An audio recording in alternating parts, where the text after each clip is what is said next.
Bueno, hacemos un pequeño resumen de los Hechos de los Apóstoles. Hicimos, si se acuerdan, hicimos una lectura de la pasión, muerte y resurrección de Jesús, de esos relatos. Luego vimos los textos de la resurrección, las apariciones de Jesús resucitado, etc. Y luego Jesús pues ya se va al cielo, deja de estar en medio de sus discípulos, y cómo es que la iglesia comienza con los Hechos de los Apóstoles. Una de las cosas que yo les recomendaba era el valerse de los recursos que tienen las Biblias mismas. Cuando vayan a empezar un libro de la Biblia, busquen las primeras páginas, casi siempre tienen una introducción. Esta introducción pues les da algunos datos generales, algunas coordenadas para entender el libro, de qué se trata, quién lo escribió, cuándo, cómo, cuál es el contenido de su mensaje. Y normalmente hay Biblias que tienen más extensión, pero esta en los Hechos tiene una página. Una paginita, es muy, muy breve, muy sintética, pero eso, antes de empezar la lectura, pues ya nos pone como en el caminito para no perdernos de qué libro, de qué está hablando, a quién le está hablando, cuándo, cómo. Eso es muy útil. Incluso los mapas que pueden encontrar son, o sea, sabemos que menciona lugares. ¿Dónde estaba Jesús dónde está Galilea? ¿Dónde está Corazaín? ¿Dónde está Betsaida? Y entonces uno encuentra en esos lugares, pues uno se ubica y no se te hace así como que está hablando quién sabe a qué cosa. Eso es. Y luego dice, y fue a Jerusalén. Bueno, nomás cuando dice que subió a Jerusalén, pues Jerusalén está abajo, y uno diría que sube así, ¿verdad? Pero lo que pasa es que Jerusalén está en una zona montañosa, y por eso dice, subió a Jerusalén, fue hacia el sur. Él estaba en Galilea, bajó a Jerusalén, pero subió las montañas, por eso dice, subió a Jerusalén. Hasta esos datos nos ayudan y son importantes como para diferenciar. Dice, pues estaba en Galilea, bajó y subió a Jerusalén, y uno pensaría que está arriba, y no, está al sur, pero el mapa es el que te va ubicando. La otra que les recomendaba también, ya en su lectura, uno puede hacer una lectura continuada, y hay libros que son esta semana estuvimos leyendo el libro de Tobías. Libro de Tobías en la primera lectura, en la semana, durante la semana, las misas de la semana.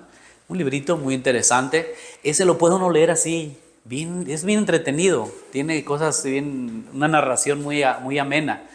Pero hay otros libros que son un poquito más pesados, por el contenido que tienen, con, por ejemplo, listas, nombres, fechas, lugares, etc. Y en ese caso uno puede detenerse. Haces tu lectura, un capítulo, por ejemplo, dices, o de este título al siguiente, y te detienes un poquito. Y después puedes leer aquí abajo, al pie de página, hay unas letras más pequeñitas, y esas letras son notas explicativas. Entonces, el texto bíblico es en la letra normal. Y esas letras chiquitas, pues también te van a dar información sobre lo que acabas de leer. Y así ustedes solos en su lectura de la Biblia pues van teniendo datos. Ya si hay algo más difícil, complejo, que no se entiende, pues uno busca en otros libros relacionados con la Biblia, o preguntar, o vienen al curso de Biblia los domingos a las 11 sin faltar.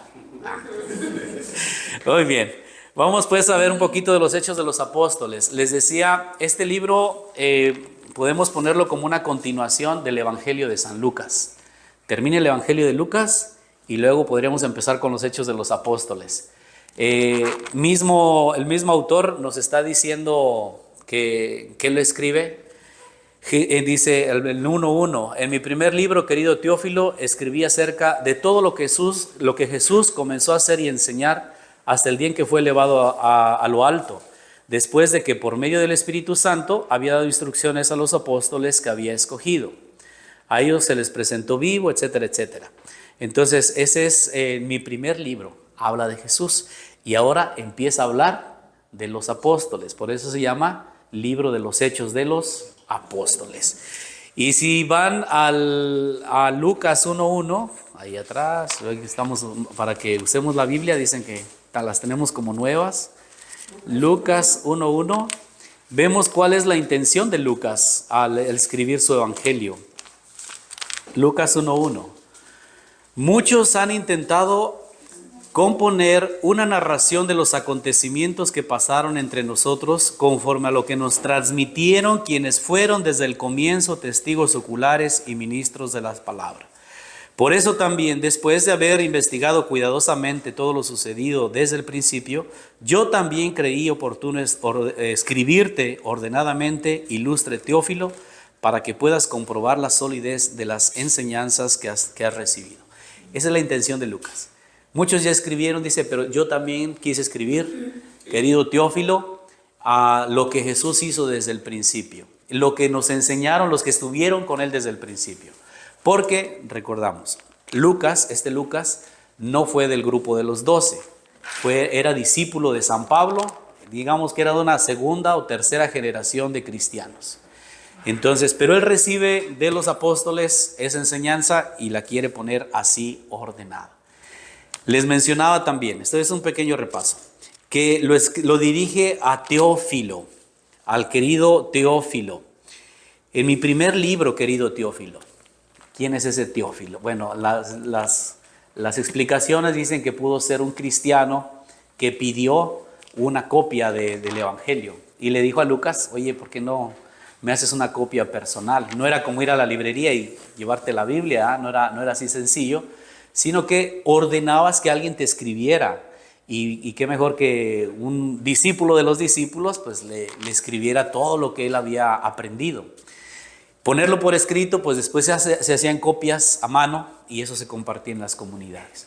Eso también costaba dinero. Tenías que pagarle a la persona que sabía escribir en pergaminos o en papiros, o generalmente en pergaminos que eran el material de piel de oveja bien tratada.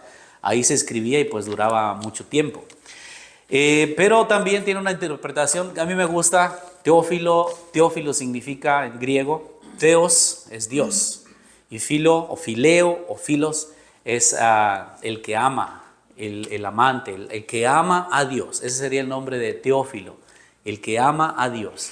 Y si Lucas lo está dirigiendo, digo, pudo ser una persona históricamente que pidió que se le escribiera. Pero el que ama a Dios recibe este mensaje, pues ahí todos somos teófilos, ¿no? Todos amamos a Dios, queremos conocer. Y por eso recibimos esta bonita obra de Lucas. Luego, hay otra característica de este evangelio. Tiene un estilo de narración, así como una crónica. Él empieza a escribir qué pasó con la primera comunidad. Dice, regresaron a Jerusalén, tenían miedo de los judíos, estaban encerrados y no querían salir.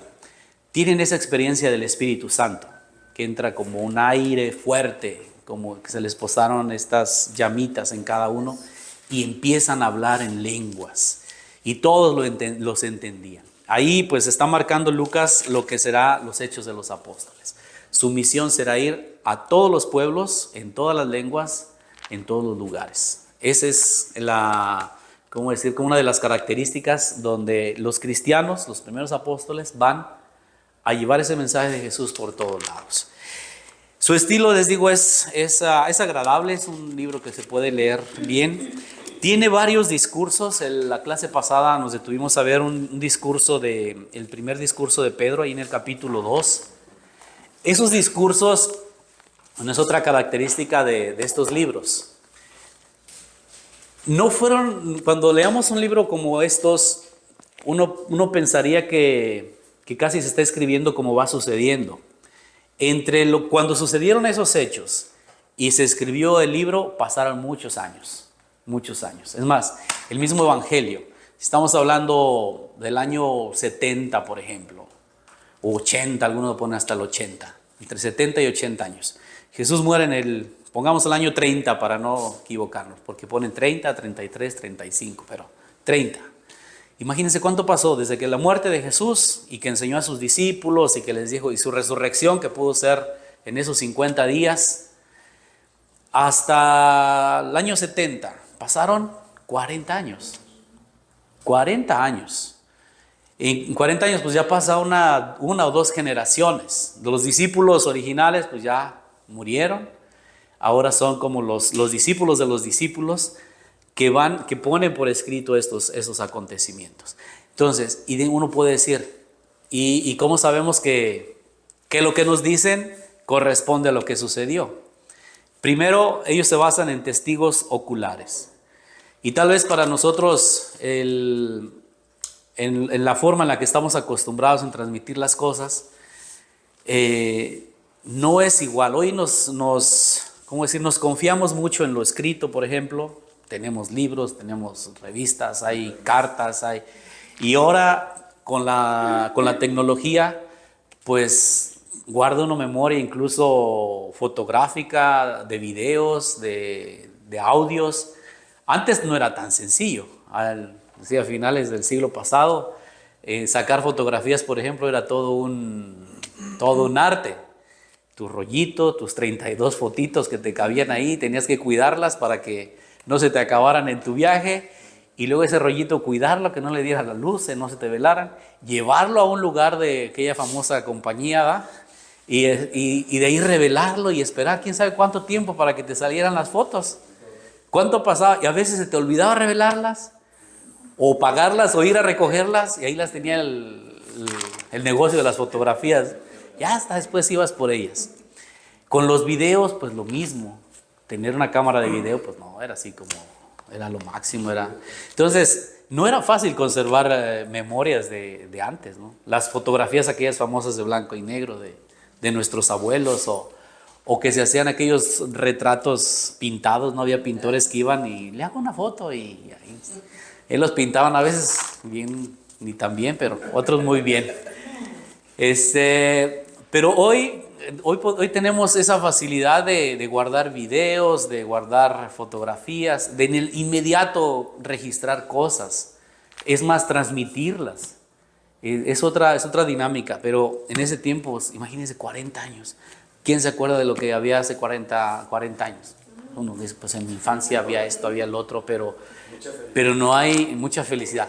Pero no hay precisión, Entonces, Lucas, por supuesto, sí hay una base histórica, testimonial de quienes vieron, oyeron, tanto enseñanzas de Jesús como enseñanzas de los apóstoles, pero por supuesto lo que lo pone a su estilo, a lo que él entiende, ordenado. Los discursos de Pedro, por ejemplo aquí, pues son discursos muy bien hechos. Tienen su introducción, tienen su argumento, tienen su conclusión. Dice, ¿Pedro hablaba así? Tal vez sí, pero pues recordemos, Pedro era un sencillo pescador. Y dar estos discursos así con esa interpretación del Antiguo Testamento y aplicándolo a Jesús, habla de la experiencia de una comunidad que ha pasado 40 años preguntándose quién es Jesús, teniendo su propia experiencia y después poniéndola aquí. Entonces, esa es una de las características. Está muy bien hecho. Está en un buen escritor era Lucas. A donde quiero ir es, habla aquí de las Lucas 2:37, las primeras conversiones. Después de que Pedro dice un discurso ahí en el templo por haber curado por haber defendido primero a los de Pentecostés que pensaban que estaban borrachos a las 9 de la mañana. Y dice, no están borrachos, apenas son las 9. Ya más tarde no sé decirles, pero a las 9 no se podía. Dice en 2:37, al oír esto, con el corazón profundamente afligido, le dijeron a Pedro y a los demás apóstoles, ¿qué debemos hacer, hermanos? Pedro le respondió, que cada uno de ustedes se arrepienta y se bautice en el nombre de Jesucristo para el perdón de sus pecados. Así recibirán el don del Espíritu Santo, porque la promesa es para ustedes, para sus hijos, para todos los que están lejos y para cuantos llame el Señor Dios nuestro. Esa es la invitación. ¿Qué tenemos que hacer? Creer en Jesús. Creer en Jesús. Eso es lo que tienen que hacer. Dice, y con otras y muchas palabras daba testimonio, los exhortaba diciendo, sálvense de esta generación malvada. Ellos aceptaron su palabra y se bautizaron. Y aquel día se les unieron unas 3,000 personas. O sea, un gran número. 3,000 personas. Aquí empieza a haber un conflicto también, que ya lo había vivido Jesús. Ya lo había vivido Jesús cuando Empezó a tener seguidores cuando la gente disfrutaba de su predicación. Y entonces los escribas y fariseos empezaron a decir, no, pues este está hablando en contra de nuestras tradiciones, o pues, se los va a llevar a otro lado. Y de hecho esa fue la acusación. Lo acusan de blasfemo, de presentarse como hijo de Dios. Y ellos mismos dicen, pues sí, han surgido otros líderes, pero cuando han muerto, pues, sus seguidores se dispersan. Y pensaban que iba a suceder lo mismo con Jesús. Aquí hablando de 3000, pues empieza a haber pues ya ese conflicto entre, lo reflexionaba esta mañana en la clase que tuvimos. Lo pongo así. Entendamos, Jesús nació judío y murió como judío. Y es más, como el rey de los judíos, así decía en su placa de condena, ¿no? Jesucristo Nazareno, rey de los judíos. Esa fue, así, él murió como judío. Porque nosotros a menudo lo ponemos ya separado de su fe, de sus tradiciones, de su cultura, y no. Es más, ni los mismos apóstoles, Pedro, Santiago, Juan, y luego los demás, Pablo, Bernabé, ellos seguían viviendo como judíos. Esa es una cosa que debemos entender. No había separación, seguían yendo al templo a orar. Seguían cumpliendo con las fiestas judías, con las tradiciones judías, con los ritos judíos. Eso ahí está bien, bien claro. Cuando empieza a haber así como una reflexión un poco más allá, fue cuando convertidos de otros no judíos, no provenientes del judaísmo, sino de los pueblos griegos, romanos y de otras culturas, lenguas y demás. Entonces ellos dijeron, ¿qué tenemos que hacer? Ahí se fue un conflicto. Y una de las ideas o sugerencias era, pues que se hagan judíos. Y una vez que se hagan judíos, pues se hagan cristianos, ¿no? Era así como el proceso. Y Pablo y Bernabé pues estaban en esa discusión, en esa decidir qué hacer con ellos. Pero la reflexión fue esta, lo vemos un poco más adelante. Que era muy difícil hacer los judíos porque dice, pues no es fácil vivir las tradiciones judías, cumplir toda la ley de Moisés. Dice, ni nosotros mismos hemos podido cumplirla. Y eso que nacimos y crecimos en esa ley. Para ellos va a ser muy difícil. Es más, someterlos a la circuncisión, que es un rito judío, pues tampoco. Había mucha, pues qué hacer. Pero se reunieron, se pusieron de acuerdo y llegaron a la decisión de que no era necesario que se hicieran judíos. Entonces es una iglesia que Jesús no sabía tampoco que iba para allá. Fueron ya los discípulos quienes les fueron, ese mensaje se fue, ¿cómo decir?, como adaptando, como creciendo, desarrollándose en la historia, hasta llegar a lo que conocemos hoy en día. Se han conformado y aceptado muchas cosas positivas a lo largo de estos 2000 años, pero también nos ha afectado, bueno, en general, ha afectado mucho acontecimientos, políticas, cambios sociales, geográficos, culturales y demás. Pero vamos a ver aquí cómo era la primera comunidad, cómo eran esos primeros cristianos. Primero temerosos, primeros discípulos, porque decían, pues si a Jesús lo mataron, ¿cómo nos irá a ir a nosotros? Y sí había cierta persecución. Hubo un momento en que sí ya no los dejaron entrar más en la sinagoga. Dijeron, ya, ustedes ya no tienen nada que hacer aquí en la sinagoga, ustedes son seguidores del Nazareno, son los nazarenos y adelante. Ahí sí hubo un conflicto, cuando ya no los dejaban entrar. Pero hay otro acontecimiento que marcó no solo a las comunidades cristianas, sino al judaísmo.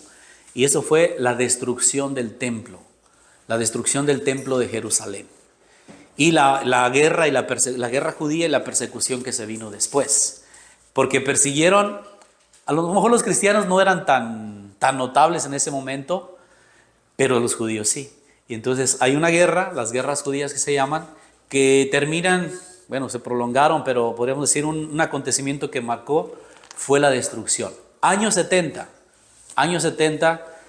están estas revueltas de los judíos contra los romanos, ya no quieren estar sometidos a su autoridad, no quieren pagar más impuestos a los romanos, y entonces mandaron varias legiones, ejército y demás, hasta que llegó la 10ª legión.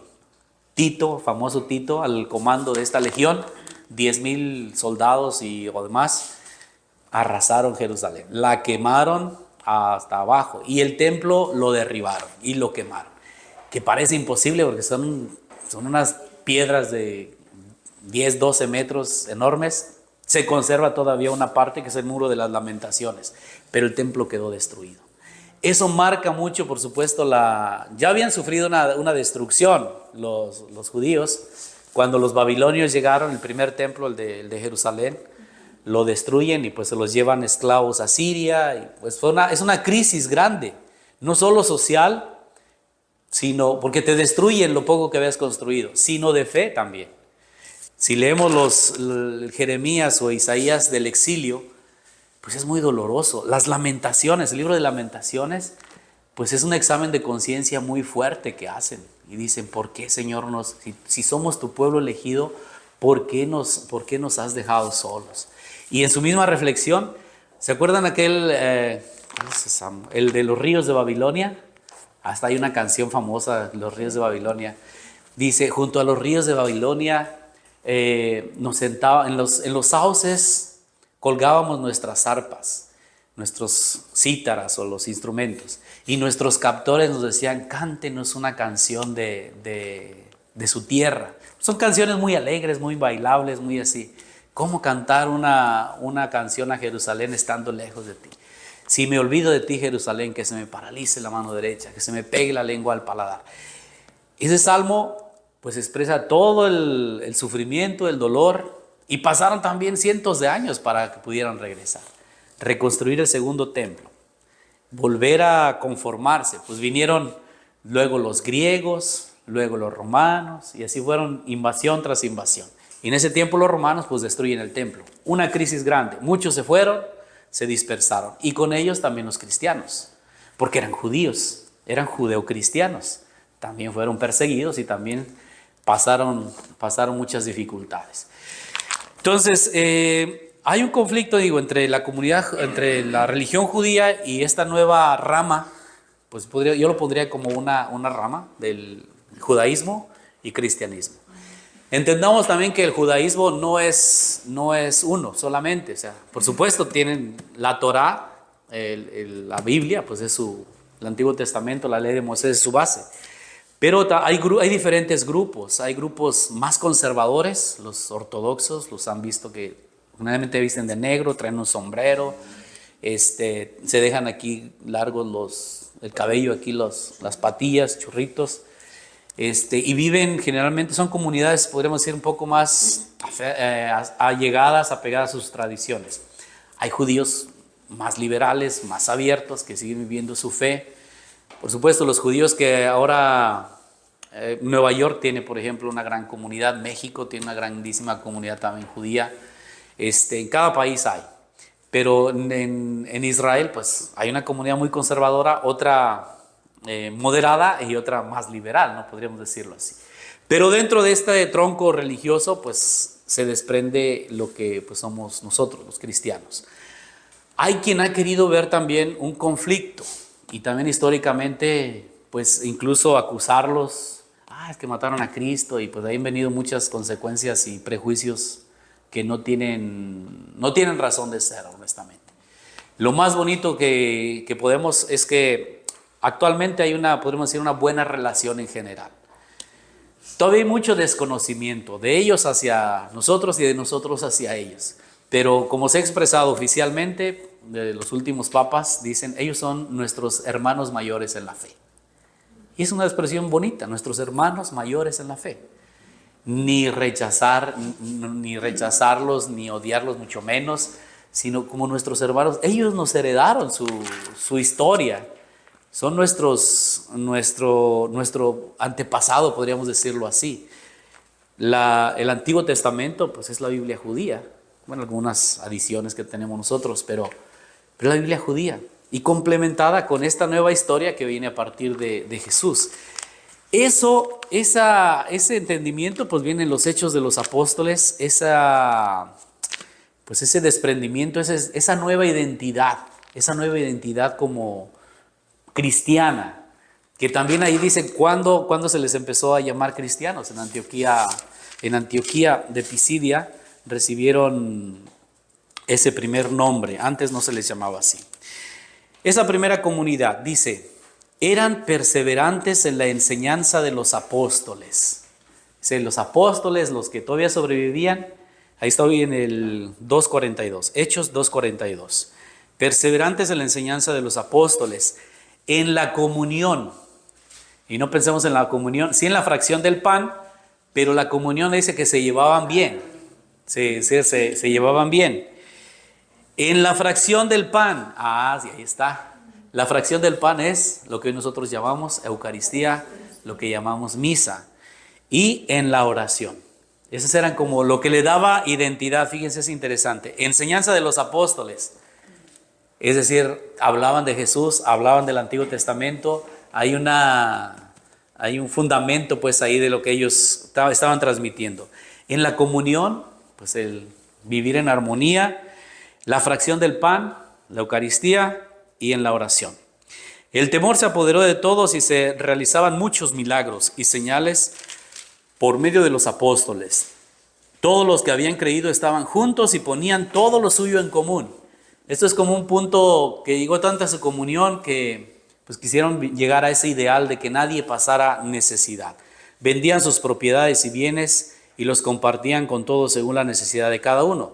Todos los días perseveraban unánimes en el templo. Fíjense aquí, perseveraban unánimes en el templo. Ese templo no era un templo cristiano, no era la catedral, no había todavía. No había templos cristianos. Las reuniones de ellos eran en las casas, eran en lugares privados, apartados. Entonces, en el templo pues habla del pan, del templo de Jerusalén. Partiendo el pan en cada casa, comiendo juntos con alegría y sencillez de corazón. Ellos alababan a Dios y eran queridos por todo el pueblo. Eso también es interesante, que aunque ya los identificaban, eran apreciados, pues, por lo mejor por su conducta, por su ayuda, por lo que fuera. Y el Señor añadía cada día a la comunidad a los que iban a salvarse. Esa identidad, esa forma de ser, pues atraía. Decía, oye, ¿por qué viven de esa forma? Y yo creo que hasta hoy, cualquier comunidad donde haya algo de esto, armonía, alegría, pues atrae.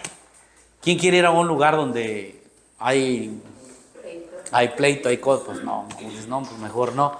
Pero donde te puedes aprender, convivir, crecer. O sea, esa es la riqueza de la comunidad y de cualquier comunidad hasta el día de hoy. Lo presenta como un ideal. Que así fueran todas las comunidades, sería bonito.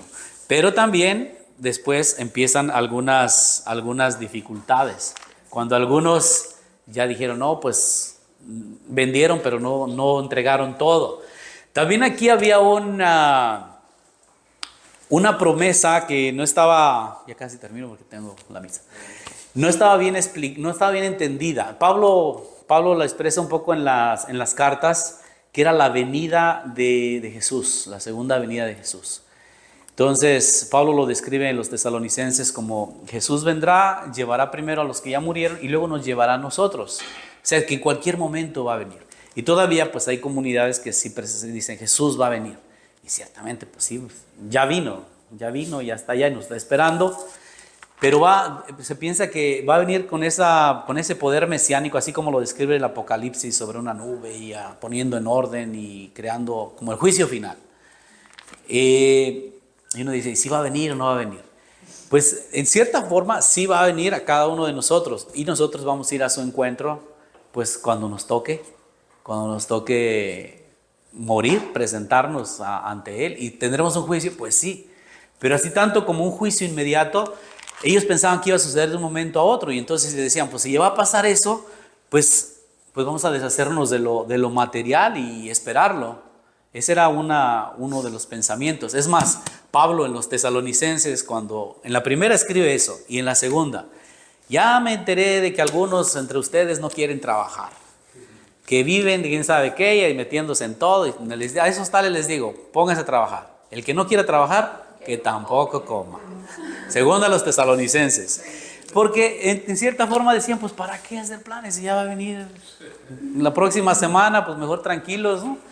Dice, no sabemos cuándo va a suceder de un momento a otro. Y son cosas que se van explicando poco a poco en el desarrollo de estos, tanto de los Hechos de los Apóstoles como de las cartas. Cierro con esto. Entonces, la primera comunidad tiene este ideal muy bonito. Este lo podríamos tomar casi como un, así de modelo inspirador para no solo la comunidad cristiana, las mismas familias, ahí en 2:42, pero también entendiendo que después vendrán dificultades, divisiones, cosas que no se pueden entender. Es una comunidad que se va conformando, que va entendiendo su propia identidad, su forma de vivir la fe, y va también entrando en diálogo con el mundo donde creció. Había muchas corrientes de enseñanza filosóficas, teológicas, había muchos dioses. Un riesgo era también que Jesús cayera como un Dios más entre muchos. Y no es un Dios más, Dios es uno. Entonces, pero no todo eso hoy nosotros podemos a lo mejor medio entenderlo más fácil porque tenemos de respaldo toda esa historia, pero ellos lo estaban apenas desarrollando. Así hubieran pasado 40 años o 50 años después de la muerte de Jesús, pero había muchas cosas que todavía tenían que trabajar. Cómo organizarse, los ministerios, aquí empiezan también a desarrollar las responsabilidades, pero todo eso nos habla pues de una historia de la que formamos parte y que nos ayuda pues, a entender quiénes somos y de dónde venimos. Y entendiendo también pues, el mensaje que está aquí. ¿Cuál es el valor finalmente? Pues que esto ilumina también nuestras necesidades, cosas que no están escritas actualmente. Yo les decía, en ese tiempo no había tecnología, ahora sí la hay.